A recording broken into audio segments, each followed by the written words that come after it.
The ranking member is on his way, but has asked that I start, so I am pleased to open this hearing and to welcome our witnesses to another in a series of hearings our subcommittee is holding to oversee and evaluate the efforts of the Federal Emergency Management Agency, or FEMA, as well as the affected state and local governments, to proceed more rapidly with their work on the long 4-year recovery from Hurricanes Katrina and Rita.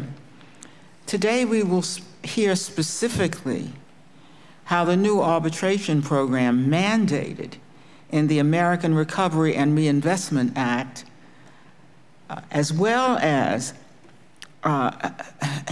hear about how that program operates, as well as about other steps that the new leadership at FEMA and the Department of Homeland Security are taking to improve the pace and the quality of the recovery efforts in the Gulf Coast.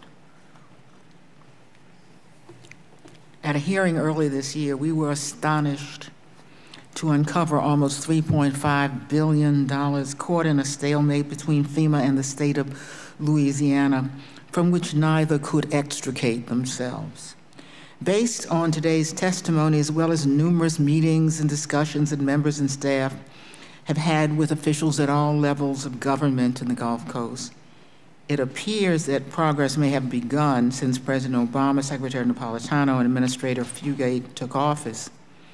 However, it is exasperating to this subcommittee to have to note that many of the improvements now being implemented are not new ideas. Some that have been proposed by this subcommittee for 2.5 years are just now coming online.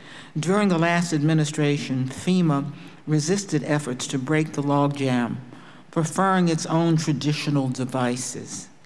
Seeing little progress 2 years ago, this committee reported H.R. 3247, which the House passed in October 2007, encouraging the use of third parties to review and expedite public assistance appeals, as well as simplified procedures under which small projects would be permitted to proceed on estimates for projects up to $100,000.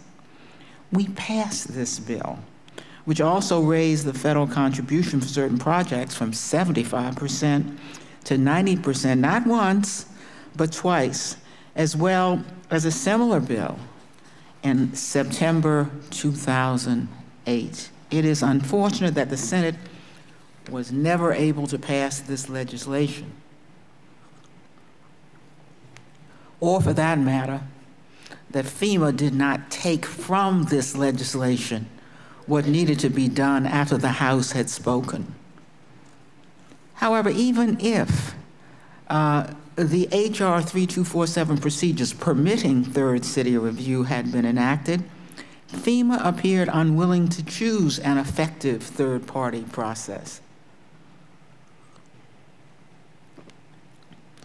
The past FEMA leadership never faced the structural impediments that obstructed agreements for the unprecedented Gulf Coast disasters. Given the huge funding amounts at stake, each state has built-in impulses. FEMA to resist approving more than it theoretically should, and therefore to parse its analysis to require state responsibility. In the state of Louisiana, to insist on more funds and urge federal responsibility in light of the state's devastation. Neither side has had much incentive or leadership to negotiate with any efficiency or goals except for its own caged views. Considering the unprecedented challenge of enormous amounts of money and complexity, it should have been clear that without deadlines, the state and FEMA would continue to engage in negotiations at will for as long as they desired. Now, all involved have exhausted the available alternatives and are left with a record of unnecessarily delayed recovery in Louisiana.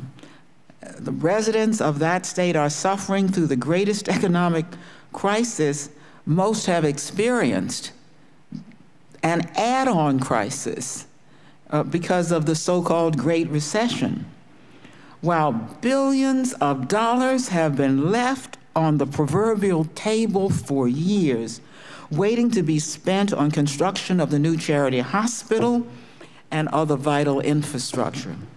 The accumulated hardship on Louisiana residents demands immediate attention. It is hard to overestimate the hardship that has accumulated. Only mandated third-party intervention or negotiations on a timeline are left as acceptable. As a result of the new arbitration program authorized by the Congress in the Recovery Act, FEMA has entered into an agreement with the Civilian Board of Contract Appeals, or the CBCA, a part of the General Services Administration, which also comes under this subcommittee's jurisdiction. The CBCA's expertise in resolving disputes in federal construction contracts should prove invaluable if fully used with determined leadership and without delay.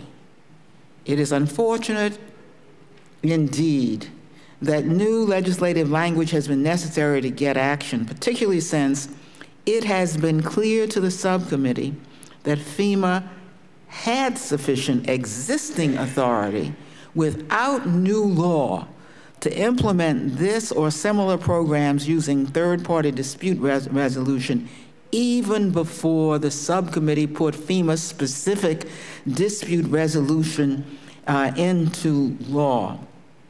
Even today, while the arbitration provision of the Recovery Act is mandated for projects exceeding $500,000, nothing prohibits FEMA from offering arbitration for smaller projects, nor does legislation prevent FEMA from using other types of alternative dispute resolution. If efficient and timely results are not produced, resistance to using time-limited alternative resolution on Gulf Coast recovery will not be tolerated by this subcommittee. For example, should simplified procedures permitting small projects from $55,000 to $100,000 or a possibly higher figure be permitted to proceed based on estimates. During this Great Recession, as it has been called, has the usual state match for infrastructure construction been affected by congressional failure to pass the provision of H.R. 3247 that would have raised the federal match from 75% to 90%. Again, we thank our FEMA representatives, our witnesses from the Civilian Board of Contract Appeals, and witnesses from Louisiana for preparing testimony today to help the subcommittee better understand how to ensure that the recovery efforts in the Gulf Coast continue to improve.